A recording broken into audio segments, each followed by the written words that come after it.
What's up, friends? I'm here to show you one of my favorite projects that I've been working on for our Inventor series. It's called the Marching Bear.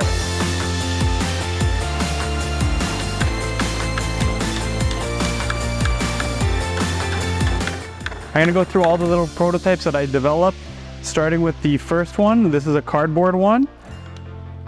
It's a little bit too light, so it doesn't really walk down our ramp. Second one, I switched over to plywood.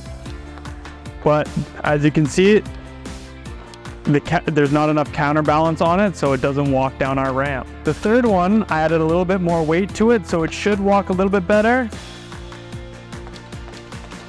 But it still has some issues gripping the floor. And the final iteration of the Marching Bear walks perfectly because we have equally distributed weight along the body and extra grip on his seat.